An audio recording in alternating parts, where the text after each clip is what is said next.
Bonjour à toutes et à tous. Aujourd'hui, je vous présente une vidéo de cours donnée au sein de la formation praticien, praticienne en art-thérapie au sein de l'EFPP. Donc les cours sont assez variés tout au long de l'année. C'est une alternance entre cours théoriques, cours pratiques, entre l'étude de mouvements artistiques et puis aussi des études de cas, et puis bien sûr les cours pratiques. Un cours finalement c'est un mélange entre les interactions des apprenants et moi-même.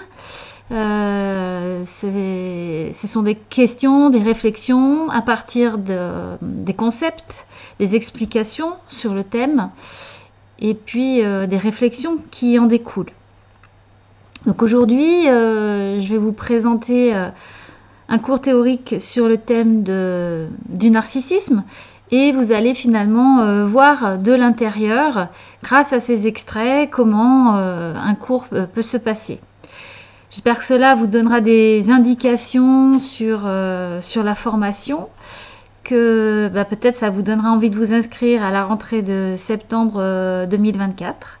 Donc je vous souhaite un bon visionnage et puis je vous dis peut-être à bientôt. Qu'on va aborder se fait en trois tranches, voilà. C'est un gros morceau qui tourne autour du narcissisme et de l'image. Donc c'est trois cours théoriques. Le premier, je l'ai intitulé Narcisse et ses mythes. Le deuxième de la semaine prochaine sera sur la question du visage. Et le troisième sera sur la question de l'image. C'est le dernier gros bloc théorique que l'on va traiter dans la formation praticienne en art-thérapie. Donc c'est un gros morceau, le narcissisme. Hein. C'est très à la mode et en même temps c'est absolument nécessaire en ce qui concerne l'art-thérapie. Donc je vais essayer d'être claire, d'être concise, mais pensez bien que comme c'est un bloc de trois, on va peut-être poser des questions aujourd'hui, on y répondra dans le cours prochain ou le cours d'après, hein, et ça va faire des liens. Je vais vous partager l'écran pour... Mais excusez-moi, mais les troisièmes, c'est après l'atelier? Oui, oui, oui, bah, Ah, ce ok. sera oui, oui, bien Ok, sûr. ok, ok, ok.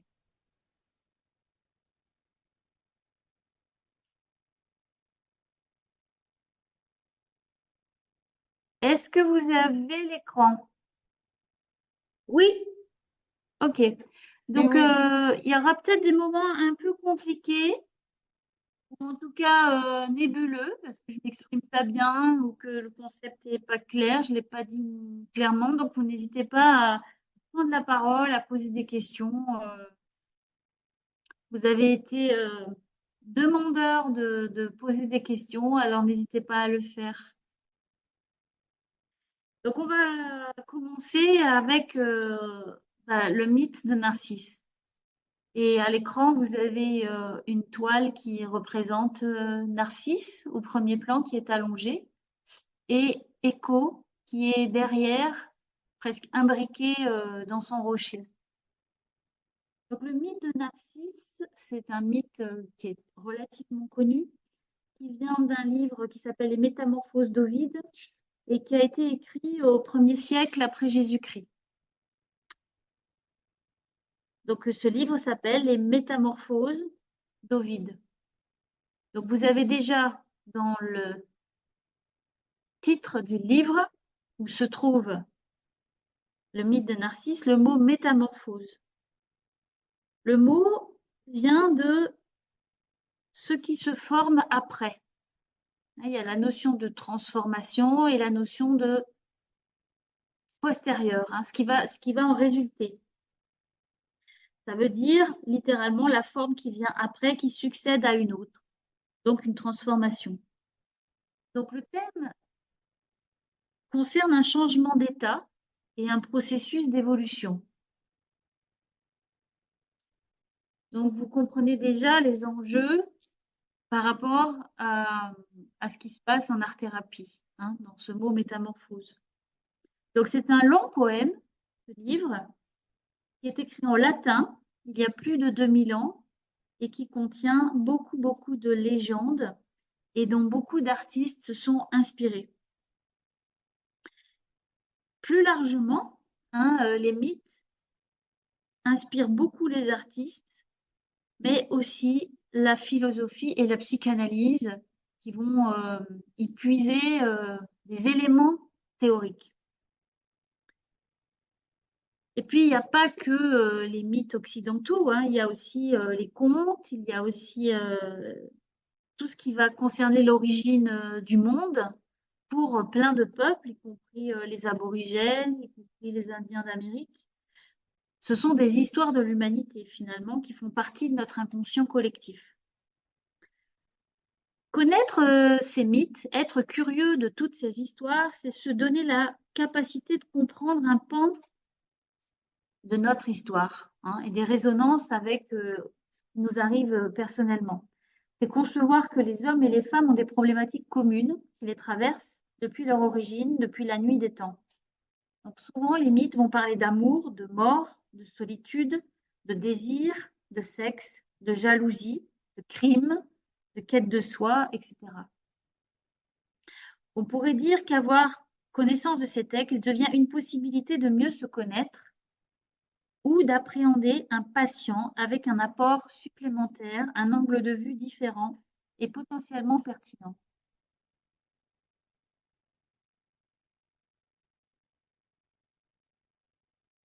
Alors l'histoire, je vous ai écrit un extrait assez long, hein, dans le cours, mais je vais essayer d'un petit peu de résumer. Donc les origines de Narcisse, c'est d'abord ses parents. Donc Narcisse est le fruit d'une relation entre la nymphe aquatique Lyriopée ou Lyriope, hein, aux cheveux d'azur et d'une très grande beauté, et de Céphise, qui est un fleuve. Mais on apprend que Céphise a soumis Lyriope, c'est-à-dire qu'il a violé la nymphe et qu'est né un enfant qui s'appelle Narcisse. Le mythe dit un enfant qui était si beau, hein, que les nymphes l'aimaient déjà dès sa plus tendre enfance. Narcisse était son nom. Alors, on entend parler aussi de Tirésias, qui est oracle, donc, qui prédit l'avenir dans le texte. Et quand la mère de Narcisse vient le voir en disant, ben voilà, qu'est-ce que tu prédis pour mon enfant? Elle lui dit finalement, est-ce qu'il atteindra une longue vieillesse, hein? C'est souvent ce qu'on demande à l'oracle. Et Tirésias répond, il l'atteindra s'il ne se connaît pas. Alors cette phrase elle est très importante. Elle sous-entend qu'il peut devenir vieux s'il ne se connaît pas. Ça, c'est une version. Il y en a d'autres qui disent s'il ne se regarde pas. Mais on voit bien que la notion de se regarder, se connaître, hein, se regarder peut-être à l'intérieur de soi. Donc se connaître, c'est aussi se comprendre. Hein, vous voyez les similitudes de sens. Eh bien, lui, il pourrait devenir vieux s'il ne se connaît pas. C'est complètement différent de ce que Socrate disait, hein, de connais-toi toi-même et tu connaîtras l'univers et les hommes. Donc c'est finalement quelque chose d'assez antinomique.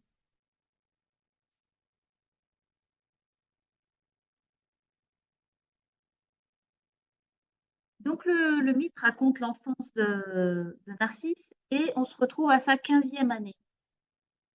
Et dans le texte, il est dit qu'il passait aussi bien pour un enfant que pour un jeune homme. Chez beaucoup de jeunes filles, il faisait naître le désir, mais sa beauté encore tendre cachait un orgueil si dur que ni jeunes gens ni jeunes filles ne purent le toucher. Il rejetait tous les vœux qui lui étaient adressés. Narcisse restait insensible à l'amour. Donc toutes les nymphes qui venaient vers lui pour lui pour lui plaire et qui disait qu'elle l'aimait, tout ça. Lui, il y faisait pas attention. Il est même écrit qu'il y avait un jeune homme qui s'appelait Aménias, qui l'aimait beaucoup et qui s'est suicidé avec son épée devant sa porte parce que Narcisse n'y faisait pas du tout attention. Il n'en faisait pas cas. Alors on continue à partir, c'est important quand même de remettre un petit peu le mythe de Narcisse au centre. Alors il y a pas mal de versions, hein, mais elle nous amène à réfléchir aux notions principales abordées dans le mythe concernant le narcissisme, c'est-à-dire le reflet et son leurre. Elle interroge sur la nature des liens que nous entretenons avec notre image, question on ne peut plus contemporaine. Évidemment, ça va être au centre des ateliers d'art-thérapie, de comment je me vois, comment les autres me voient. Donc, en tant que thérapeute, en tant qu'animateur, c'est vraiment important que vous-même, hein, vous ayez fait ce parcours pour vous, de manière à recevoir aussi les questions qui vont se poser pour les patients ou les participants à vos ateliers. Narcisse est séduit par son image. Cette image n'est pas celle d'un autre visage. Elle est sa propre surface qu'il absorbe. Il absorbe plutôt que de le réfléchir. C'est toute la question de la séduction. Est-ce qu'on est séduit par son image ou est-ce qu'on se comprend finalement comme une personne à part entière, différente de l'autre? Donc il va être question de séduction, d'aliénation, d'altérité, d'identité, hein. Quel rapport on a avec l'image de soi? Est-ce que on aime cette image? Est-ce qu'on l'aime pas? De quelle manière on l'aime? Pourquoi on l'aime pas? Euh, voilà. À quel moment? Enfin, ça, c'est des questions. Il y a une chose dont je voulais vous parler avant d'aborder réellement le concept du narcissisme, c'est que le personnage d'Echo a souvent été oublié dans le mythe. Et j'ai pu lire des psychologues américains, notamment un, qui parle d'échoïsme. Donc, l'échoïsme, c'est finalement l'autre partie de la notoriété de Narcisse et finalement cette dévalorisation dans le narcissisme. Il est intéressant de considérer qu'il existe aussi des personnes, suivant le comportement d'écho, jusqu'à être pathologiquement dépendantes de l'autre. Elles aiment et s'accrochent aux personnalités narcissiques, comme dans un narcissisme inversé. Le docteur américain Craig Malkin, qui a créé le terme échoïsme, d'après le texte des Métamorphoses d'Ovide, donc transmet l'obsession et la dévotion qu'Echo avait pour Narcisse, bien que rejeté par lui et torturé par son refus de lui prêter attention. Écho, maudite par Junon, la déesse romaine de l'amour et du mariage, était destinée à être une simple chambre d'écho pour Narcisse.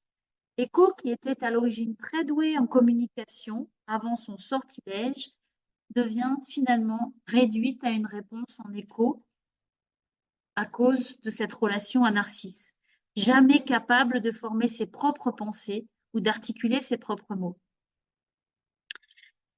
Donc, on verra un petit peu par la suite, hein, dans les troubles de la personnalité narcissique, que on peut parler de troubles de la personnalité égoïste, hein.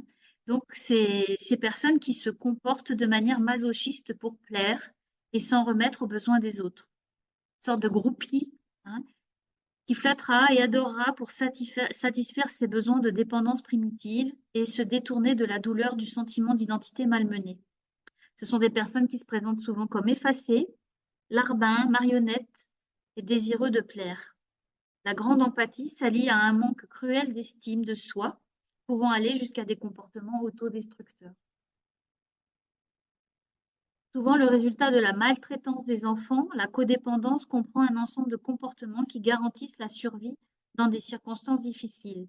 L'enfant maltraité et négligé doit trouver tous les moyens pour satisfaire ses besoins de dépendance. Par conséquent, il apprend à contrôler, à manipuler pour apaiser leurs agresseurs et se procurer un minimum de valeur et un sens ténu de soi. Les enfants de parents narcissiques apaisent leur agresseur et essaient de tirer une somme dérisoire d'attention intermittente. Ainsi, l'égoïste a été préparé pour survivre à travers une dynamique où règne l'humiliation et la honte. Par la soumission et la déférence, il croit que la rédemption sera reçue de son bourreau. Donc il y a aussi un lien par rapport à l'enfance maltraitée dans cette dévalorisation de soi. Mais on y reviendra, hein, je l'explique bien dans le cours. Ça nous amène à différencier deux formes de narcissisme, enfin il y en a plein d'autres, hein, mais par rapport au mythe de Narcisse, le narcissisme grandiose, qui serait représenté par Narcisse, ce qu'on appelle en termes psychiatriques la grandiosité, hein, ça c'est dans le DSM, et pour écho, ce serait le narcissisme vulnérable.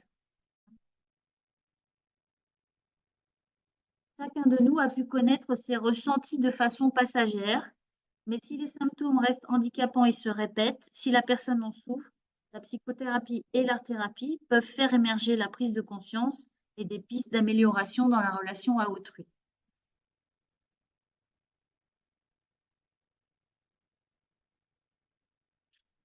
Est-ce que vous avez des questions sur cette première partie par rapport au mythe?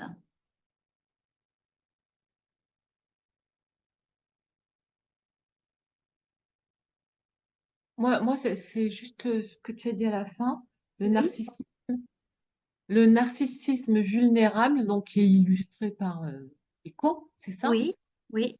Et sa dépendance et sa vulnérabilité par rapport au fait qu'elle n'est pas aimée de narcisse. Mm. Mais du coup, mais pourquoi on appelle ça du narcissisme du coup? Parce que c'est l'inverse, c'est qu'elle va presque, elle s'efface devant l'image de l'autre en fait. Alors, c'est ce qu'on va expliquer dans la deuxième partie, hein. Et le narcissisme, c'est un rapport à l'objet. Donc, quand on est dans une position supérieure, c'est du narcissisme grandiose. Et quand on est dans une position inférieure, c'est du narcissisme vulnérable. C'est-à-dire qu'on est toujours dans la relation, on est toujours au cœur. C'est aussi les gens qui vont se plaindre tout le temps. Et comme ils se plaignent tout le temps, qui font les victimes tout le temps, ben on fait à eux, on fait attention à eux tout le temps. D'accord. Donc, c'est les deux parties d'une même problématique. Mais c'est deux manières de l'interpréter différemment. Merci.